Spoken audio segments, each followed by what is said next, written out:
आदरणीय महोदय, मैं तो अन्याय के खिलाफ लड़ा हूं।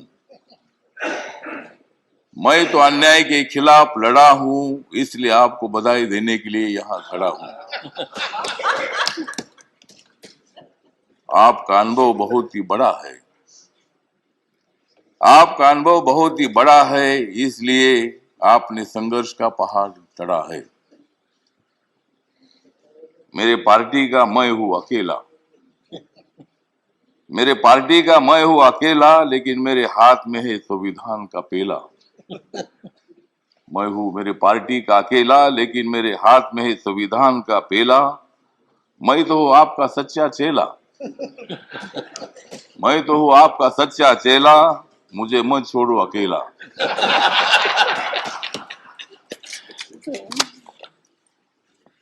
जिन्होंने उपराष्ट्रपति का सर किया है गढ़, जिन्होंने उपराष्ट्रपति का सर किया है गढ़, उनका नाम है धनखड़। हमें मिलकर उखाड़ देनी है विषमता की जड़। हमें मिलकर उखाड़ देनी है विषमता की जड़। इसमें जरूर सफल होंगे आदरणीय धनखड़। हाउस में जो सदस्य करेंगे फ्रैक्शन, हाउस में जो सदस्य करेंगे फ्रैक्शन, उनके ऊपर होनी चाहिए कड़ी एक्शन। हमें तो मजबूत करना है भारत नेशन। हमें तो मजबूत करना है भारत नेशन।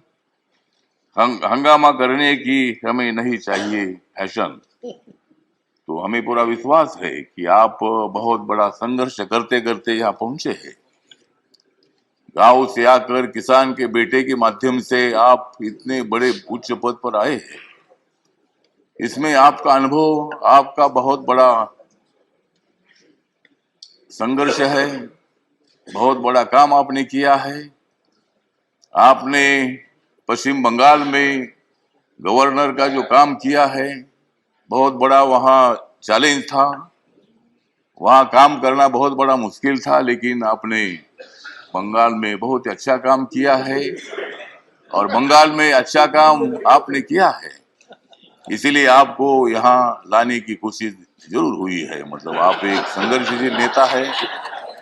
मतलब वहाँ अगर आपका काम ठीक नहीं होता था तो शायद ये पद आपको मिलना बहुत बड़ा मुश्किल था, लेकिन आपने बहुत अच्छा काम किया है। ठीक बात है, बंगाल भी अपना ही है। सभी बंगाल के नेता भी अपने हैं। देश का एक वो राज्य है, और कोई भी राज्य हो, यहाँ किसी पार्टी की सत्ता आती है जाती है। कोई मुख्यमंत्री होता है, कोई नहीं होता है। कभी हम भी मतलब 3 बार सांसद रहे लोकसभा में, और मैं शिरडी में मैं हार गया, लेकिन मैं घर में बैठा नहीं। मैं घूमता रहा। मैं कांग्रेस पार्टी के साथ रहा। कांग्रेस पार्टी के मेरे सभी दोस्त हैं। समाजवादी पार्टी के मेरे दोस्त हैं। कम्युनिस्ट पार्टी के मेरे दोस्त हैं, और अभी बीजेपी के मेरे दोस्त हैं। मैं सब बीजेपी के साथ में आया हूँ, और भारतीय जनता पार्टी के साथ में इसलिए आया हूँ कि मुझे शिरडी में हारा गया। मुझे मंत्री ने बनाया, फिर मैं उधर क्या करूं। तो इसीलिए मुझे मतलब कांग्रेस पार्टी को छोड़ना पड़ा, और मैं नरेंद्र मोदी जी के नेतृत्व में सबका साथ सबका विकास दिख रहा है सारा प्रकाश। मतलब ये जो प्रकाश दिख रहा है, तो नरेंद्र मोदी जी के नेतृत्व में मैंने निर्णय ले लिया कि मैं बाबा साहब अम्बेडकर जी का अनुयायी हूँ। बाबा साहब अम्बेडकर जी ने सत्ता में आना चाहिए बताया है। मेरी अकेली पार्टी सत्ता में नहीं आ सकती है, किसी के साथ मिलकर ही सत्ता में आ सकता हूँ। और मेरे पार्टी का मुझे लोग पूछते हैं कि तुम्हारा पार्टी का एक भी लोकसभा में मेंबर नहीं है, तो भी आप मंत्री कैसे हैं? तो मैंने बोला, आप माननीय नरेंद्र मोदी जी को जाकर पूछो, मतलब मैं कैसा मंत्री हूँ। मतलब मैं अकेला हूँ, लेकिन मेरे पार्टी के लोग पूरे देश भर में है। नॉर्थ ईस्ट में मेरी पार्टी, सभी पार्टी है, और मुझे बोलने का मौका तो दीजिए। मुझे मालूम है कि आप बहुत अच्छे आदमी हैं, और मैं आपको, हाँ, आप मुझे हर बार बोलते थे कि हमको कविता सुनाओ। अगर आप मुझे ज्यादा बोलने के लिए देंगे तो मैं कविता सुनाऊंगा, नहीं तो एक भी कविता नहीं सुनाऊंगा। तो ठीक बात है। तो इसीलिए मतलब कविता सुनाता भी रहूंगा, और आप एक अनुभव है तो इसीलिए अपोजिशन को भी आप मौका दीजिए, हंगामा करने के लिए मौका दीजिए, लेकिन एक आधा दिन हंगामा करने के लिए मौका दीजिए, दूसरे दिन एक्शन होना चाहिए, और हाउस का काम भी मतलब चलना चाहिए। इसीलिए आप एक सर्वोच्च हाउस के आप चेयरमैन बन गए हैं। इसीलिए मैं, मेरी जो आरपीआई है, रिपब्लिकन पार्टी है, गरीबों की पार्टी है, दलितों की पार्टी है, इस पार्टी की तरफ से मैं आपके साथ हूँ।